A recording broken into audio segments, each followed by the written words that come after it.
Sino po naniniwala? Kung meron mang pinakamagandang maireregalo ang isang tao, lalo na ang isang ama ng tahanan sa kanyang pamilya, yung panatiliing buo ang kanyang pamilya. Totoo ba yan? Kung meron mang isa sa mga pinakamagandang maireregalo ang isang asawa, lalo na ang isang lalaki, yung laging piliin ang kanyang asawa. Alam niyo po, by the way, sino naniniwala? Sa panahong pinakamahirap ang pinagdaraanan ng marriage mo, pwede mo pa rin piliin ang iyong asawa. Totoo ba yan? Kahit na merong mga tinatawag na marital indifference, kasi nga, whether we like it or not, meron at merong dadaanan na hindi pagkakasundo sa loob ng pamilya. Totoo ba yan? Sino naka-experience nito? Sa loob ng pamilya, nakaranas ng mga hindi pagkakasundo. Alam niyo po, again, kahit na meron dinadaanan ng mga marital indifferences sa loob ng pamilya, sa loob ng marriage, dapat lagi pa rin nating pinipili ang ating pong pamilya. And at the same time, sino po naniniwala, sa panahong pinakamahirap ang pinagdaraanan ng kabuhayan mo, dapat piliin mo pa rin ang iyong pamilya. Totoo ba yan? Sino naka-experience dito ng mga financial struggle sa buhay? Alam niyo po, according doon sa ilang mga pag-aaral, lumalabas na isa sa mga pinakapangunahing dahilan ng mga paghihiwalay ay yung issue sa pera.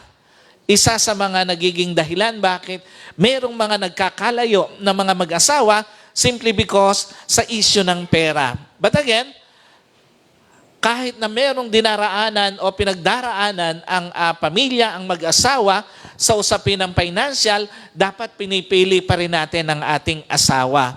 At sino po naniniwala, sa panahong pinakamahirap pinagdaraanan ng mga schedule nyo, dapat piliin mo pa rin ang asawa mo. Alam niyo po, according doon sa ilang mga pag-aaral na lumabas, isa sa mga lumalabas din bukod sa financial issue, bukod doon sa usapin sa pera, isa pa sa mga nagiging problema sa loob ng marriage ay yung schedule ng mag-asawa. Lalo na ang kanilang setup ay isa yung malayo at isa yung naiiwan doon sa kanilang tahanan. Alam niyo po, hindi madali ang magkaroon ng isang tinatawag na long distance relationship. Totoo po ba yan? Hindi siya madali. Kaya nga, isa sa mga nais ituro sa atin ng Panginoon this morning, yung kahit na mahirap ang pinagdaraanan ng iyong relationship, ng iyong marriage, pagdating sa usapin ng schedule, dapat pinipili mo pa rin yung asawa mo. Alam niyo po, ano ibig sabihin nito? Una, ang marital conflict, dinadaanan ng lahat ng relasyon, pero hindi dapat maging daan ng paghihiwalay. Alam niyo po, wala namang marriage talagang hindi dumaan sa pagtatalo eh. Totoo ba yan? Wala namang mag-asawa na hindi dumaan doon sa pag-aaway, doon sa hindi pagkakasundo. Napansin nyo? Baka nga bago kayo pumunta rito, nag-aaway pa kayong mag-asawa eh. Alam niyo po, walang marriage na exempted pagdating sa hindi pagkakasundo. Pagdating doon sa pag-aaway o doon sa pagtatalo, at some point ng inyong journey, dadaan kayo doon sa point na yun ng inyong journey. Merong panahon na hindi kayo magkakasundo, may panahon na mag-aaway kayo, may panahon na magtatalo kayo. Alam niyo po, by the way, itong message na ito, hindi lang ito pag mag-asawa, kundi para doon sa mga papasok na sa pag-aasawa. Para nang sa ganon, pag naunawaan mo to, doon ka palang mag-decide kung talagang gusto mong pumasok sa pag-aasawa. Kasi maraming pumasok, hindi naunawaan yung maraming mga prinsipyo sa loob ng marriage, especially biblical principles, especially yung prinsipyo ng Diyos, kaya nasira at nagkahiwalay. Alam niyo po, again, ang problema, may mga mag-asawa matapos magtalo, tinapos na rin ang pagsasama. Napansin niyo yan? May mga mag-asawa, matapos mag-away, tinapos na rin yung kanilang pagsasama. At matapos hindi magkasundo, tinapos na ang pagsasama. Where in fact, sa marriage, kahit gaano pa ka-intense ang pagtatalo niyong mag-asawa, still, you may choose your wife kahit pa may matindi kayong pagtatalo. Totoo po ba yan? Sa marriage, kahit gaano pa ka-intense yung hindi nyo pagkakasundo, yung inyong pag-aaway, still, pwede mo pa rin piliin ang iyong asawa. So another thing, ang financial struggle, dinadaanan ng lahat ng relationship, pero hindi dapat maging daan ng paghihiwalay. Totoo po ba? Again, wala namang marriage, wala namang pagsasama na hindi dumaan sa problemang pinansyal. Lalo na pag nagsisimula sa pagsasama. Pag nagsisimula pa lang sa pagbuo ng pundasyon ng kanilang marriage. Tsak na dadaan doon sa usapin na yon, sa problema na yon, ang mag-asawa. Wala naman pong mag-asawa na nung magsama ay nagkasundo agad sa usapin ng pera. O naging masagana agad yung kanilang pera o yung kanilang kabuhayan. Alam niyo po, may mga nagsama na bagamat maluwag na, pero dumaan pa rin sa financial struggle. Alam niyo po, ang problema dito, yung financial struggle, hindi lang ito tungkol sa pera eh. May mas malalim pang mga elemento na nakapaloob pagkatapos o sa pagdaan ng mag-asawa sa isang financial struggle. Kasi nga, pag pinag-usapan ng financial area o aspect ng mag-asawa, hindi mo siya pwedeng iwalay sa issue ng tiwala at yung long-term na security ng pamilya. Alam niyo po, pag pinag-usapan ang usapin sa pera, may kinalaman lagi yung usapin sa tiwala. May kinalaman lagi yung security ng pamilya. Kaya nga hindi lang siya basta usapin ng financial. Ano ang ibig sabihin nito? Dalawang bagay. Una, pag ang financial struggle ng mag-asawa ang pinag-ugatan sa pera o yung hindi pagkakamali sa pag-handle ng babae sa pera, pwedeng ikawala ito ng tiwala ng asawang lalaki. Totoo po ba yan?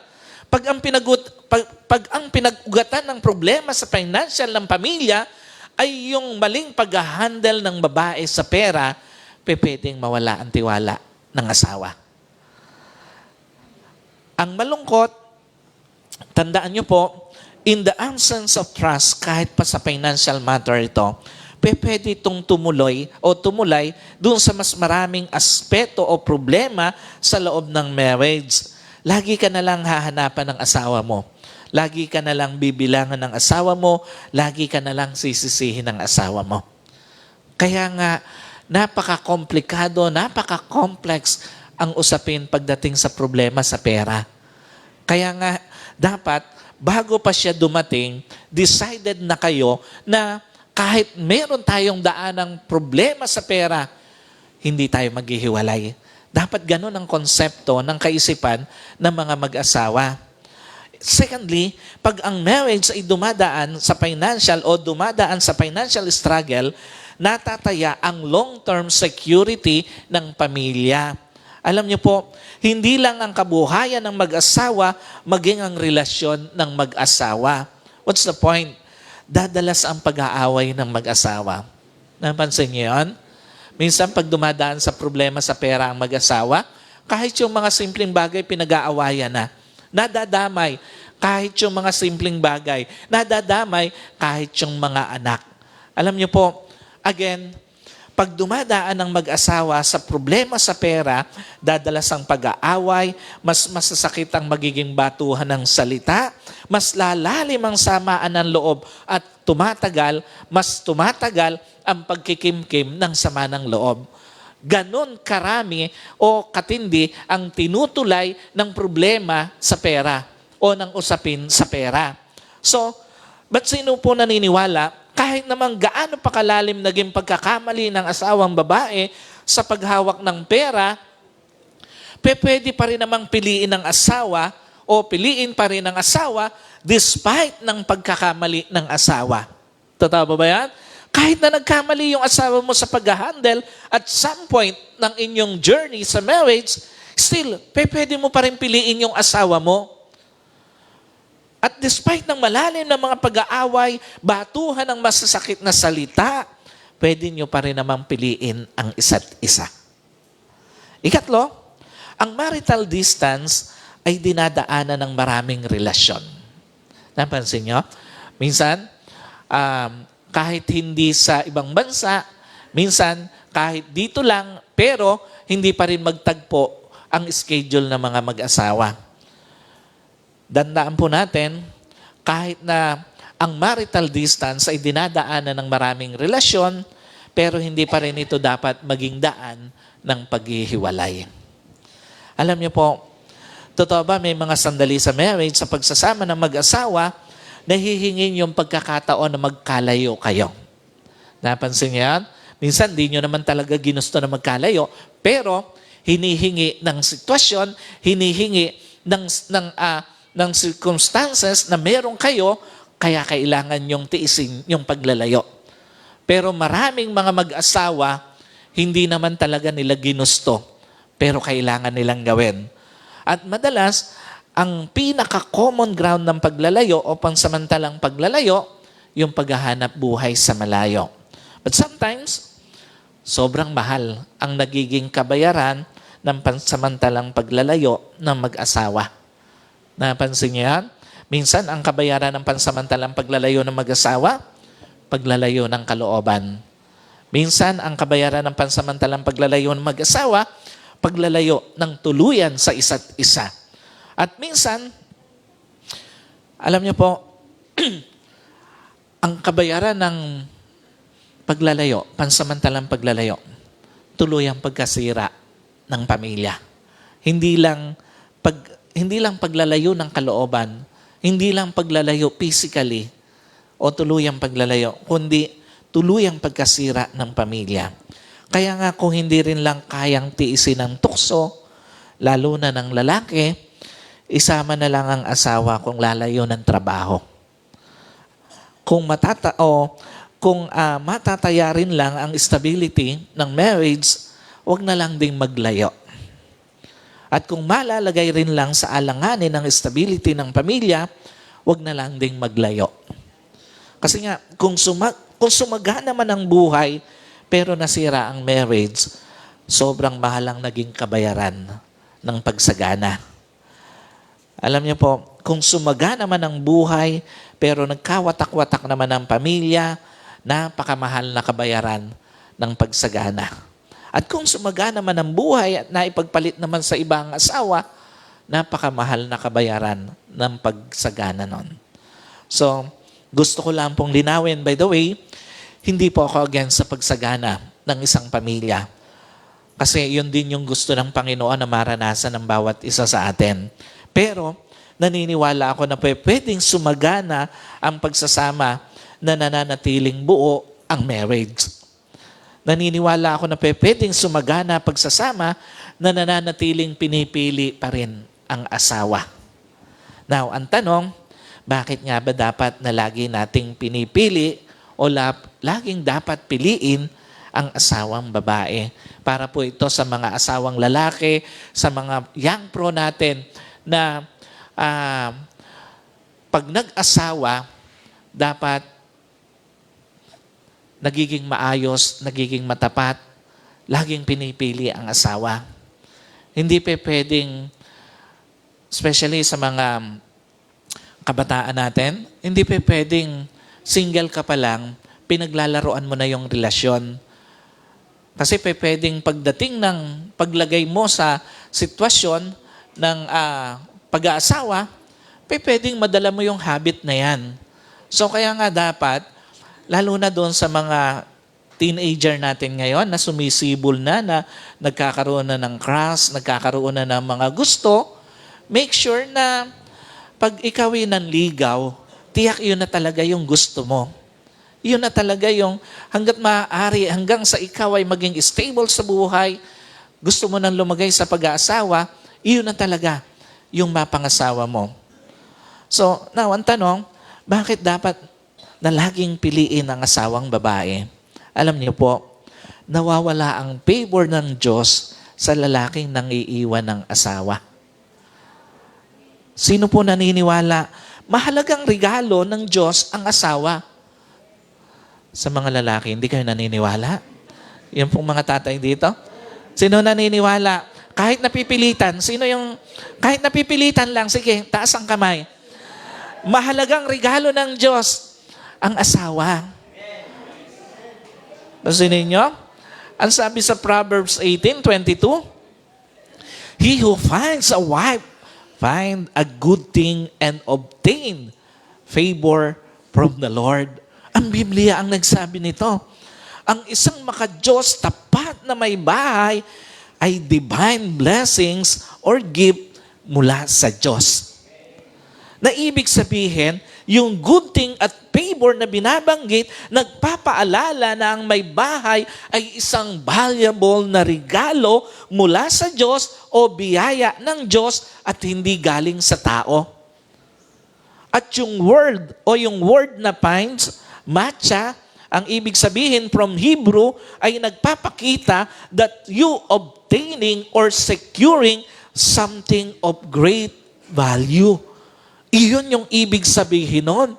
Na kapag ka ikaw pala ay nakatagpo ng isang makadiyos, isang tapat na asawang babae, you obtain something great in value, of great value.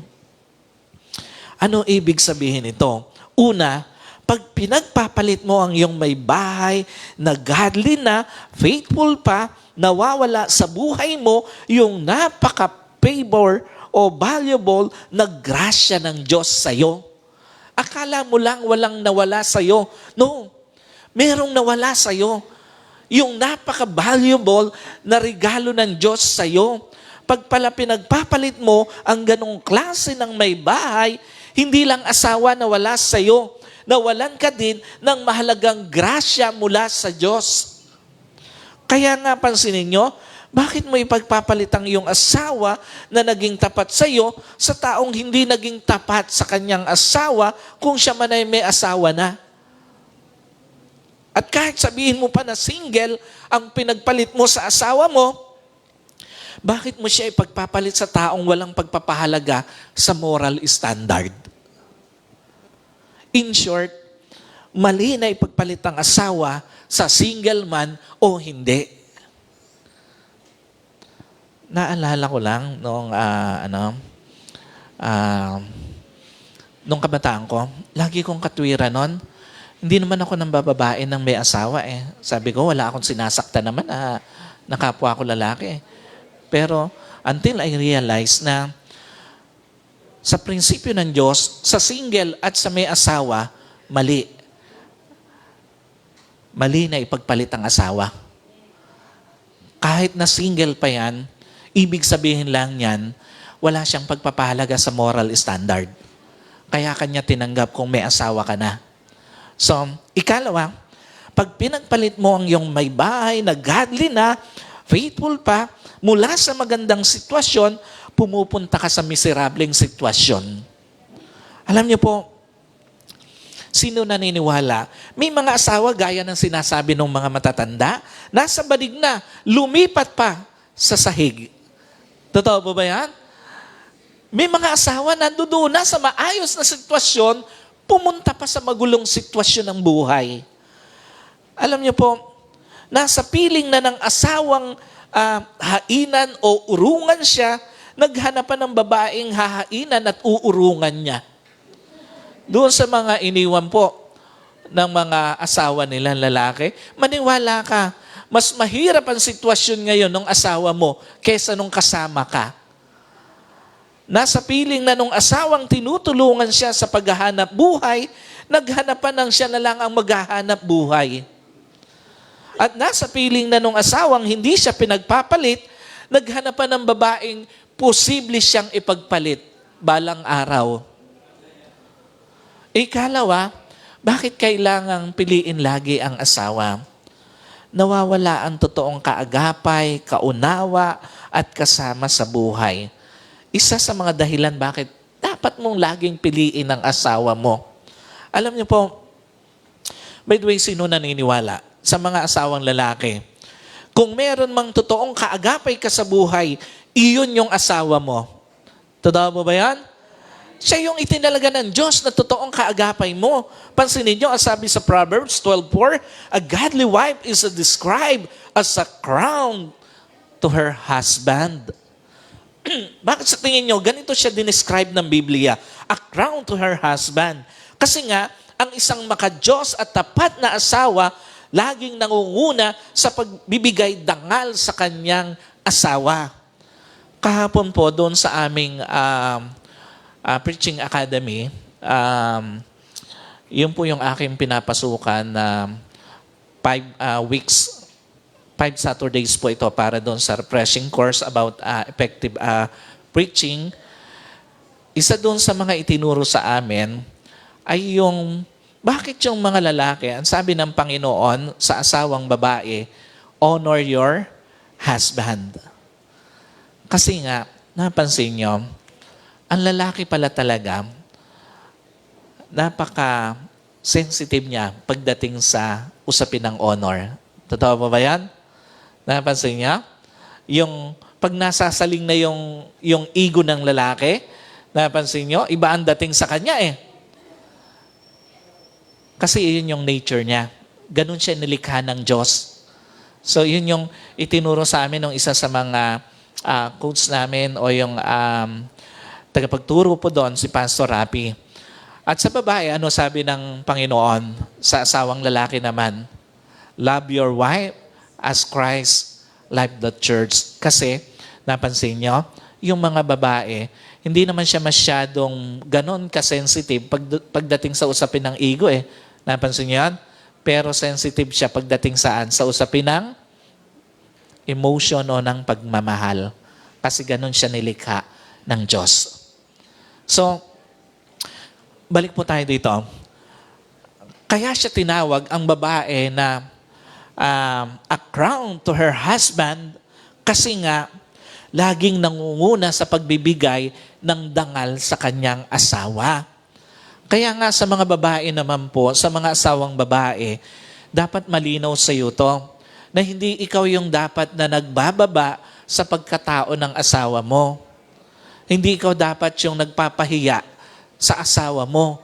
Kasi nga, kapag ka ikaw ay totoong yung description ng Biblia ay totoong nasa sayo, ikaw yung unang-unang magtataas ng dangal ng asawa mo. Hindi ikaw yung magbababa. So, ang isang matapat, makadiyos na asawa, laging nangunguna sa pagbibigay suporta sa kanyang asawa. Kaya nga kung hindi mo pipiliin lagi ang asawa at ipagpapalit mo to sa iba, hindi lang asawa pinagpalit mo, maging yung taong nangunguna sa pagbibigay dangal sa iyo at suporta. What does it mean? Ang asawang babae, ang itinalaga ng Diyos para opisyal na lifetime companion and partner ng lalaki. Dapat malinaw po ito sa bawat isa. Hindi magulang ang itinalaga ng Diyos to be your lifetime companion and partner in life. Hindi anak ang itinalaga ng Diyos to be your lifetime companion and partner in life. At lalong hindi ibang babae ang itinalaga ng Diyos to be your lifetime companion and partner in life. So, yung asawa mo, yung may bahay mo, at wala nang iba, siya ang itinalaga ng Diyos to be your lifetime companion and partner in life. So, pag ang lalaki lumalabas sa standard na yon ng Diyos, sa halip na favor at blessing ang matanggap ng lalaki, curses and scarcity ang natatanggap niya. Share ko lang po ulit sa inyo. Wala naman po kasi ako ibang isi-share na karanasan, kundi karanasan ko lang din eh. Nung nasa panahon na naghahanap buhay ako, nagbibiyahe ko ng isda, ang lakas ng kita ko. Pero dahil nga ng bababae ko, lahat ng bababaan ko may babae ko eh. Ang kinakainan, lahat naman ng pinipili ko yung pinakamaganda doon sa kainan. Doon sa palengke, doon sa bagsakan, sa kuhanan. Alam nyo, ang lakas ng kita ko pero lagi akong walang pera. Bakit? Kasi bunga yon ng pagtataksil sa asawa. Kasi nawawala yung favor ng Diyos sa isang lalaki na nagtataksil sa kanyang asawa. So, instead na manatili yung favor ng Diyos, yung nararanasan mo, yung scarcity, yung kakulangan. Parang may butas, parang butas na butas yung lalagyan mo. Hindi ka mapupuno, hindi ka masasapatan. Alam niyo po, so, lagi nating tatandaan, pag ang lalaki lumalabas sa standard na yun ng Diyos, sa halip na honor and integrity, shame and disgrace ang natatanggap ng lalaki. Ikalawa, ang asawang babae ang itinalagang official lifetime support system ng lalaki. Hindi itinalaga ng Diyos ang may bahay o hindi lang itinalaga ng Diyos ang may bahay na lifetime companion and partner, kundi official na lifetime support system ng lalaki. Ibig sabihin, habang kayo'y nabubuhay, kayo yung mag-aalagaan sa isa't isa. Sino po naniniwala? Dapat habang kayo nabubuhay, kayo yung nag-aalagaan sa isa't isa. Alam niyo po, si Ate Jess, madalas hindi siya makatulog dahil doon sa ubon niya. Pero once na hinilot ko na po yan, ang himbing na ng tulog niya, alam niyo po, paalala sa mga lalaki po, tandaan niyo ha, hindi ka magpapaalaga sa katrabaho mo pag napapagod ka sa trabaho.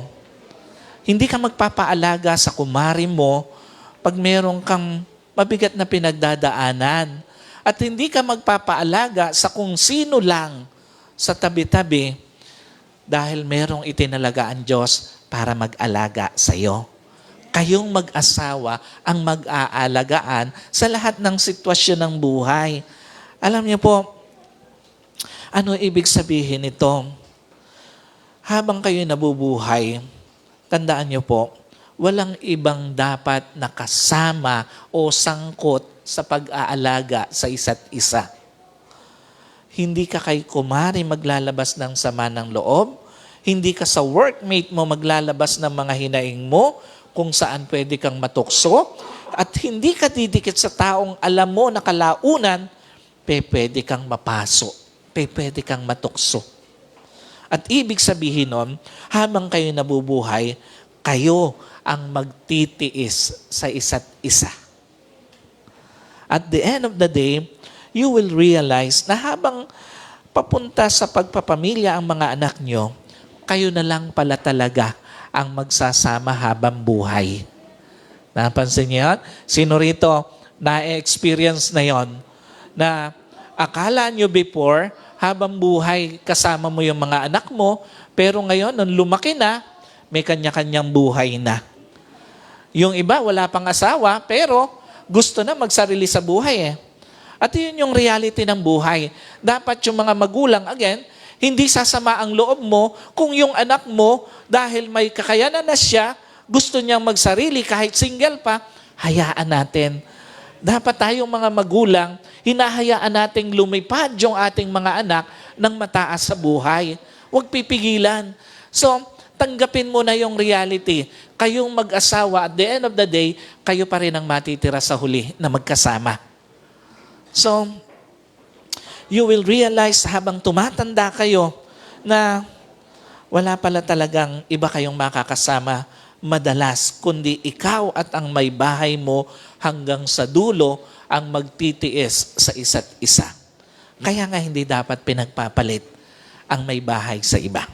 Ikatlo, bakit hindi dapat pinagpapalit ang asawang babae sa iba? Nawawala ang patotoo o patunay na tagasunod ni Kristo ang lalaking nang iiwan ng asawang babae. Sino po naniniwala? Nawawala yung testimony mo, nawawala yung patotoo mo na ikaw nga ay tagasunod ni Kristo kapag ka iniiwan mo yung asawa mo. Kasi nga, on this particular verse, dito po sa Ephesians chapter 5, verse 25, alam niyo po, dalawang bagay yung gustong bigyan din dito ni Paul. Una, kung paano dapat i-apply ng mag-asawa ang kanilang pagkaunawa sa salvation regarding on their marriage. Ikalawa, hindi kailanman nagtuturo ng pang-aabuso ang Biblia pagdating sa marriage regardless of sex. What does it mean? Ang totoong nakakilala kay Kristo, tinanggap si Kristo bilang Panginoon at tagapagligtas, may seryoso at malalim na pagpapahalaga sa marriage. Kung ikaw ay talagang nakakilala kay Kristo, tinanggap mo si Kristo bilang Panginoon mo, tagapagligtas mo, dapat malalim ang pagpapahalaga mo sa marriage. Hindi ka pwede mag-claim ng tagasunod ka na Kristo, pero iniwan mo naman ang asawa mo. Hindi ka pwedeng mag-claim na tagasunod ka ni Kristo, pero pinagpalit mo naman ang asawa mo sa iba. At hindi ka pwedeng mag-claim na tagasunod ka ni Kristo, pero palihim mo namang niloloko ang asawa mo. Your salvation, tandaan niyo po, must clearly reflected to your marriage. Mag-iiwang ka ng malaking question mark sa mga tao sa paligid mo, especially sa iyong asawa at sa iyong mga anak, kung papaano mo nauntindihan ang salvation kung bukod sa pinagtaksilan mo na, iniwan mo pa ang asawa mo. Ikalawa, ang totoong nakakilala kay Kristo, tinanggap si Kristo bilang Panginoon at tagapagligtas, hindi inaabuso ang asawa. When Paul said, "Wives, submit to your husbands," it is not about superiority within marriage, but respect within marriage. Meaning, that respect must be equally served for both parties. Hindi lang lalaki ang dapat irespeto, kundi maging ang babae. At kung nire-respeto mo ang asawa mo, may bahay mo, hindi mo siya pagtataksilan. Totoo ba ba yan? Kung nire-respeto mo asawa mo, hindi mo siya lolokohin. At kung nire-respeto mo asawa mo, hindi mo siya ipagpapalit sa iba. Ikaapat, bakit dapat laging piliin ang asawa? Mawawala ang maraming opportunities para sa mga answered prayers ng lalaking nang iiwan ng asawa. Pansinin nyo? Sa panahon ni na Peter, honoring and respect wives are radical teachings. Napaka-radical na turo nito. Pagka itinuro mo yung turo na i-honor ang asawa, irespeto ang asawang babae. Sa panahon nila, sa kultura nila, sobrang radikal yung turo na yon.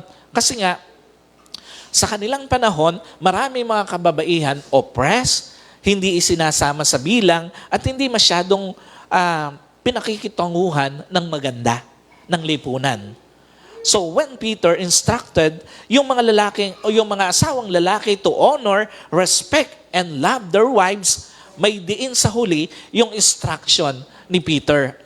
May warning. Ang sabi niya doon, likewise, husband, live with your wives in understanding way, showing honor to the woman as the weaker vessel, since they are hers with you of the grace of life, so that your prayers may not be hindered. Ang paalala ni Peter, dapat irespeto mo, mahalin mo yung asawa mo para yung panalangin mo ay hindi mahadlangan. What does it mean? Una, dahil sa maling pagtrato sa asawang babae, lalo na pang-iiwan, pwedeng hindi masagot ang dalangin ng isang lalaki.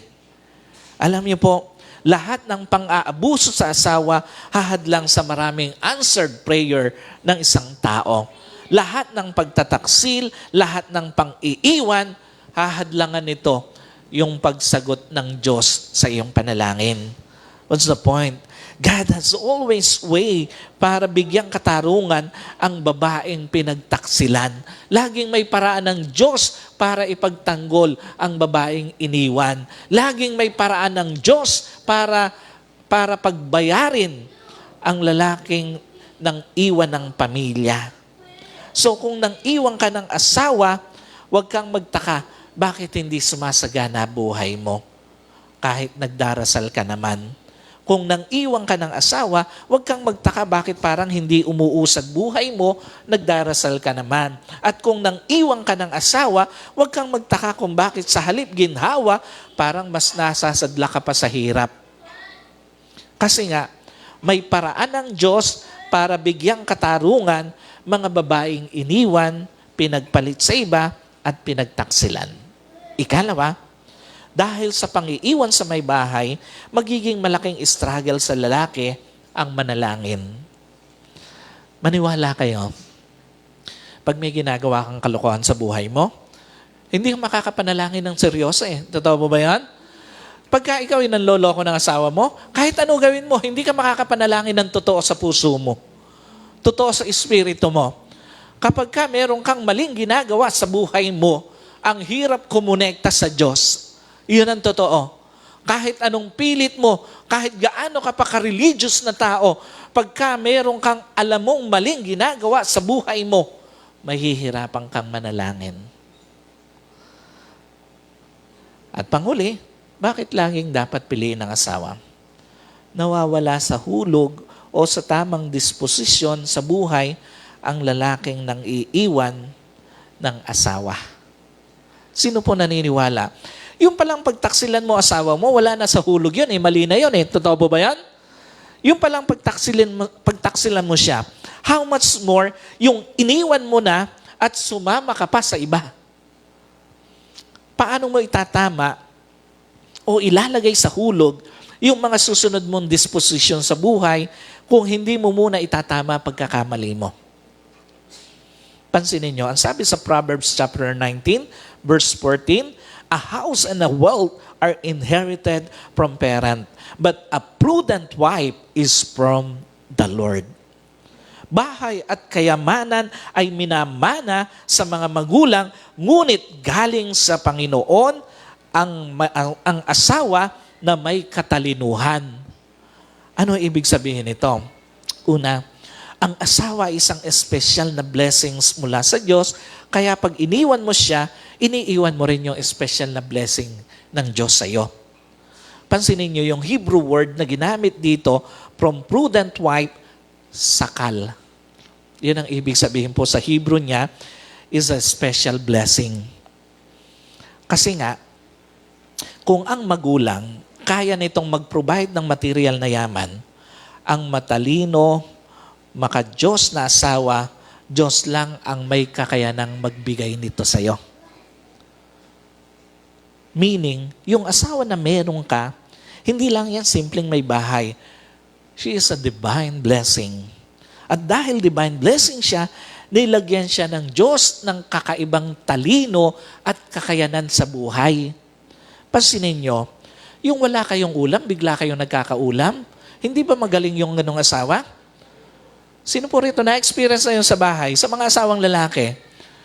Bakit siya tinawag ng Panginoon na isang prudent gift from the Lord? Wala kayong ulam, bigla kayong nagkakaulan? Pansinin nyo, yung walang pang tuition yung mga anak mo, nakagraduate hanggang college. Yung wala kayong pambayad sa renta, sa kuryente, pag uwi, bayad na kuryente nyo, bayad na renta nyo, may grocery pa. Tapos ipagpapalit mo lang sa iba? Iyan yung literal na sinasabi ng mga matatanda na nagtampo sa bigas. Pag ang lalaki pinagpalit sa iba, ang isang prudent wife, para kang nagtampo sa bigas talaga niyan.